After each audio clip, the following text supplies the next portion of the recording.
നമസ്കാരം. ഈ കുറച്ച് ദിവസങ്ങൾ മുമ്പ് ഞാൻ ഒരു ഫോട്ടോ ഇനി ഒരു വീഡിയോ കണ്ടായിരുന്നു. ഇത് വീഡിയോയിലെ അത് പ്രൊമിനൻ്റ് ആയിട്ട് ഒരു കാര്യം കണ്ടത് ഈ നഖംനെ കുറിച്ചാണ് ഞാൻ കണ്ടത്. ഇത് കാണുന്ന ശേഷം എനിക്ക് തോന്നിയത് പെണ്ണുങ്ങളായിരുന്നു, സ്ത്രീകളായിരുന്നു ആ നഖം വെക്കുന്നത്. അത് കണ്ടിട്ട് എനിക്ക് തോന്നിയത് should men also keep nails? ആണുകൾ കൂടെ നഖം വെക്കാൻ പറ്റുമോ, നഖം വെക്കണോ, അങ്ങനെ ഒരു ചിന്ത എനിക്ക് തോന്നി. അപ്പോൾ ആ സമയത്തിൽ തന്നെ എൻ്റെ നഖം വെക്കാനായിട്ട് എനിക്കൊരു ഇൻസ്പിറേഷൻ കിട്ടി. അങ്ങനെ നഖം വെച്ച ശേഷം ഇപ്പോൾ ഓൾമോസ്റ്റ് 3 മാസത്തിൽ ഈ നഖം ഇത്ര സൈസ് ആയിട്ടുണ്ട്.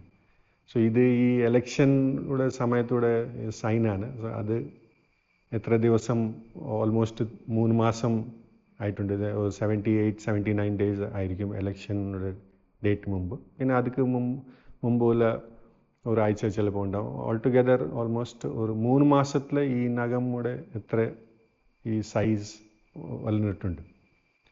സോ ഇതിനെക്കുറിച്ച് ഞാൻ ചിന്തിച്ചു, ആണുങ്ങൾക്ക് ഇങ്ങനെ നഖം വെക്കാവോ?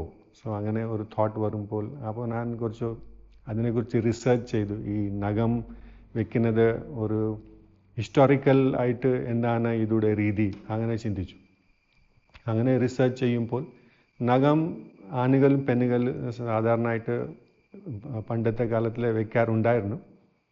അതുകൂടെ വെക്കാൻ കാരണമാണ് അതൊരു സ്റ്റേറ്റസ് ആയിട്ട് ഒരു സിമ്പിളാണ്. സ്റ്റേറ്റസ് ആൻഡ് ലീഷർ ഈ സിമ്പിളാണ്. സ്റ്റേറ്റസ് മീൻസ് സൊസൈറ്റിയിലെ ഒരു വ്യക്തിയുടെ പൊസിഷൻ.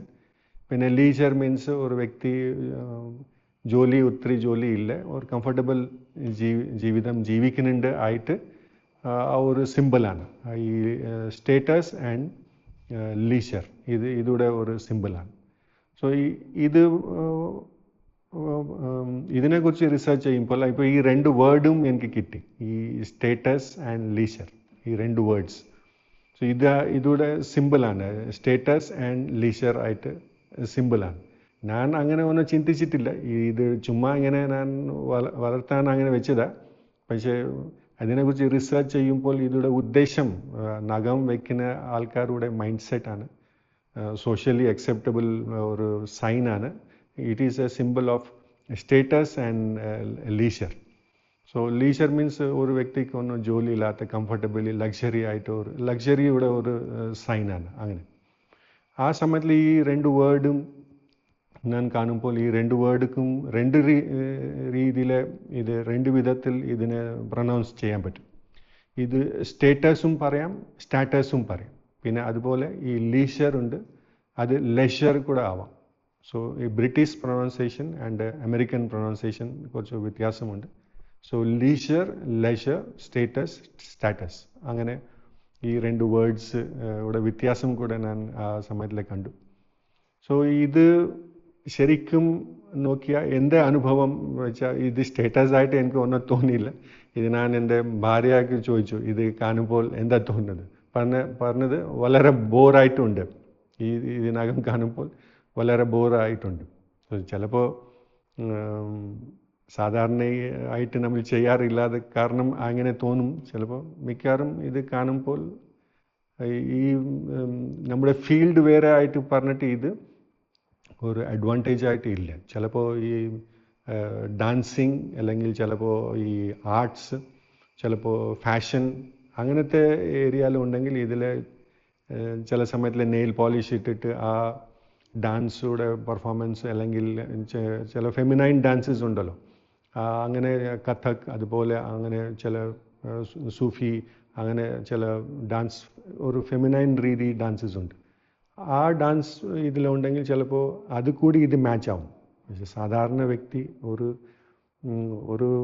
ഒന്നോ പർട്ടിക്കുലർ ഒരു രീതിയിലെ ഇതിൽ ഇല്ലെങ്കിൽ ചിലപ്പോൾ അത് അത്ര ഒരു അഡ്വാൻറ്റേജ് ആയി വരില്ല. സോ അതിപ്പം മിക്കവാറും അതൊരു ബോറായിട്ട് തന്നെ തോന്നും. സോ എന്നാലും ഇത് വെച്ച ഡിസഡ്വാൻറ്റേജ് ആണ്. ശരിക്കും അത് ഒരു ലീജർ പോലെ തന്നെയാണ്, അല്ലെങ്കിൽ ലെഷർ പോലെ തന്നെയാണ്. ഒന്നും ജോലി ചെയ്യാൻ പറ്റില്ല, അങ്ങനെ ഒരു ഇതാണ്. സോ അതൊക്കെ ഈ കയ്യിൽ ഈ 2 നെയിൽസ് ഓൾറെഡി പോയി. സോ ഇത് നമ്മൾ കാണുമ്പോൾ ഇത് ഇവിടെ വെച്ചിട്ടുണ്ട്, ഈ 2 കയ്യിൽ വെച്ചിട്ടുണ്ടായിരുന്നു.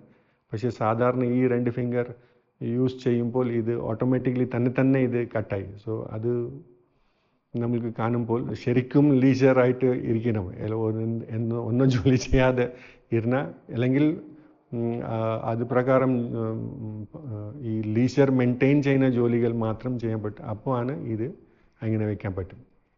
പക്ഷേ ഇതൊരു സ്ട്രേഞ്ച് കാര്യമാണ്. ഇതാണ് ഞാൻ കൂടുതൽ യൂസ് ചെയ്യുന്ന കൈയാണ് ഈ ലെഫ്റ്റ് ഹാൻഡ്, ഞാൻ ലെഫ്റ്റിയാണ്.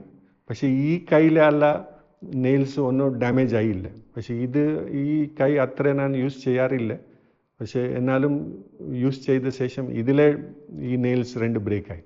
ചിലപ്പോൾ ഇതാവാം, ഈ കൈയുടെ ചില ചെറിയ കാര്യങ്ങൾ കൂടുതൽ ഈ സ്വിച്ച് ബോർഡും ഈ ലാപ്ടോപ്പ് അങ്ങനെ പിന്നെ ടൈപ്പിംഗ് അങ്ങനെ ചിലപ്പോൾ യൂസ് ആയിട്ട് ഹാർഡ് വർക്ക് യൂസ് ഇല്ല. ബിക്കോസ് ലെഫ്റ്റ് ഹാൻഡ് തന്നെ ഹാർഡ് വർക്കിന് യൂസ് ചെയ്യാറ്. But regular work, writing, typing, പിന്നെ സ്വിച്ച് ഓൺ ഓഫ് ചെയ്യാൻ അതിനെ യൂസ് ചെയ്യാറുണ്ട്. പക്ഷേ അതിലെ വെച്ചിട്ടാണ് ഈ 2 നഖം നെയിൽസ് പോയതാണ്. പക്ഷേ ഇതിലെ ഫുള്ളി ഇൻടാക്റ്റ് ആയിട്ട് ഇരിക്കുക, അല്ല നെയിൽസ് അതുപോലെ തന്നെ ഒരു ഇല്ലാതെ പോലെ ഈ നെയിൽസ് ഉണ്ട്. സോ അങ്ങനെ ഈ നെയിൽസ് നമ്മൾക്ക് പണ്ടത്തെ ഞാൻ കണ്ടായിരുന്നു ഈ തമ്പ്, ചില ആളുകൾ ഈ തമ്പ് മാത്രം നെയിൽസ് വെക്കും, ഇത് കട്ട് ചെയ്യും. സോ ഈ തമ്പ് ചിലപ്പോൾ ഒരു സൈൻ, ചിലർ ഇതിൽ നെയിൽ പോളിഷ് ഇട്ട് വെക്കും. അതും ഒരു സൈനാണ്, ഒരു വ്യക്തിയുടെ ടേസ്റ്റ്, എന്താ ടേസ്റ്റാണ്, പേഴ്സണൽ ടേസ്റ്റ്, അതിനെക്കുറിച്ച് സൈനാണ്. സോ ഞാൻ ഈ നഖം കൂടെ എൻ്റെ ഒരു എക്സ്പെരിമെൻ്റ് ആയിരുന്നു. ഈ നഖം വെച്ച ആനകൾക്ക് എങ്ങനെയാണ് അങ്ങനെ കാണുമ്പോൾ ആ എക്സ്പെരിമെൻറ്റിലെ നോക്കിയതാ. ഈ നഖം തന്നെ ശ്രദ്ധിച്ചില്ലെങ്കിൽ, കുറച്ചോ ശ്രദ്ധക്കുറവുണ്ടെങ്കിൽ ഇങ്ങനെ ബ്രേക്ക് ആവാൻ ചാൻസ് ഉണ്ട്. സോ ഇതാണ് ഈ നഖമിനെ കുറിച്ച് എൻ്റെ ഒരു പേഴ്സണൽ എക്സ്പെരിമെൻ്റാണ്. നിങ്ങൾക്ക് എന്താ തോന്നുന്നത്? ആളുകൾ നഖം വെക്കണോ, നഖം വെക്കണ്ടോ? അങ്ങനെ ഒരു പേഴ്സണൽ ഒപ്പീനിയൻ. ചിലർ വെക്കാറുണ്ട്, ചിലർ വെക്കുന്നില്ല. അതൊരു പേഴ്സണൽ ചോയ്സാണ്. ആ ചോയ്സ് നമുക്ക് എല്ലാവരും റെസ്പെക്റ്റ് ചെയ്യാം. പക്ഷേ നിങ്ങളുടെ if you wanted to grow nails, would you prefer to grow nails? നിങ്ങൾ പ്രിഫർ ചെയ്യുമോ, നഖം വെക്കാൻ പ്രിഫർ ചെയ്യുമോ, അല്ലെങ്കിൽ നഖം കണ്ടിന്യൂസ്ലി വെട്ടാൻ പ്രിഫർ ചെയ്യുമോ? അങ്ങനെ നിങ്ങളുടെ ഒപ്പീനിയൻ നിങ്ങൾ ഷെയർ ചെയ്യാം. ഞാനൊരു മ്യൂസിഷ്യൻ കൂടി ആയിരുന്നു. ഇപ്പോൾ ഞാൻ മ്യൂസിക് ഒന്നും ചെയ്യുന്നില്ല. പണ്ട് ആ സമയത്ത് ഞാനൊരു ഗിറ്റാറിസ്റ്റ്, കീബോർഡിസ്റ്റ് 2 ആയിരുന്നു. പക്ഷേ ആ സമയത്തിൽ ഇങ്ങനെ നഖം വയ്ക്കാൻ പറ്റില്ല. ബിക്കോസ് മ്യൂസിക്കൽ ഇൻസ്ട്രുമെൻറ്റിലെ നഖം വയ്ക്കാൻ പറ്റില്ല, ഒട്ടും പറ്റില്ല. ഗിറ്റാർ ആവട്ടെ, കീബോർഡ് ആവട്ടെ, അത് 2ഉം നഖം മാറ്റണം. പ്ലസ് ഞാൻ എഞ്ചിനീയറിംഗ് ബാക്ക്ഗ്രൗണ്ട് കൂടി ആയിരുന്നു, എനിക്ക് പ്രൊഡക്ഷനിൽ ഉണ്ടായിരുന്നു. സോ ആ സമയത്തിൽ ആ ഷോപ്പിൽ പോകുമ്പോൾ ആ നഖം ഒട്ടും ഭയങ്കര റിസ്ക്കിയാണ്. എവിടെയെങ്കിലും ഇത് ടച്ച് ആയാൽ, തട്ടിയാൽ, പിന്നെ എവിടെയെങ്കിലും ട്രാപ്പ് ആയാൽ പിന്നെ ഈ ഒരു വലിയ ആക്സിഡൻറ്റ് ആവാൻ ചാൻസ് ഉണ്ട്. സോ ആ രീതിയിൽ സാധാരണ ജോലി ചെയ്യുമ്പോൾ ഈ നഖം വെട്ടിയിട്ടാണ് ചെയ്യുന്നത്. അതാണ് അഡ്വാൻറ്റേജ്, അല്ലെങ്കിൽ വളരെ ഡിസഡ്വാൻറ്റേജ് ആയി മാറും. സോ ഓരോ വ്യക്തിക്ക്, ഇപ്പോൾ ഞാൻ അങ്ങനെ എഞ്ചിനീയറിംഗ് ഫീൽഡിലോ ഇല്ല, ഇപ്പോൾ ഞാൻ ആ മ്യൂസിക് ഫീൽഡിലോ ഇല്ല ഫോർ ദ പ്രസൻറ്റ്. അതുകൊണ്ട് ഈ ഒരു എക്സ്പെരിമെൻ്റ് എനിക്ക് ചെയ്യാൻ പറ്റിയത്. മ്യൂസിക് ഉണ്ടെങ്കിൽ പിന്നെ എല്ലാ സമയം ആ ഇൻസ്ട്രുമെൻറ്റ് വായിക്കുമ്പോൾ തന്നെ ആ നെയിൽസ് ഓട്ടോമാറ്റിക്കലി അത് ഇതായി പോകും, ട്രിമ്മായി പോകും. പിന്നെ അതുപോലെ എഞ്ചിനീയറിംഗ് ഇതിലാണെങ്കിലും അത് തന്നെ അത് കട്ട് എവറി വീക്ക്ലി ആയിട്ട് നമ്മൾ അത്ര ശ്രദ്ധിക്കും. സോ ഇത് കുറച്ച് സമയം, ഈ 3 മാസം സമയം എനിക്ക് കിട്ടി. ഇതിൽ ഞാൻ ഈ നെയിൽസ് ഗ്രോ ചെയ്തു.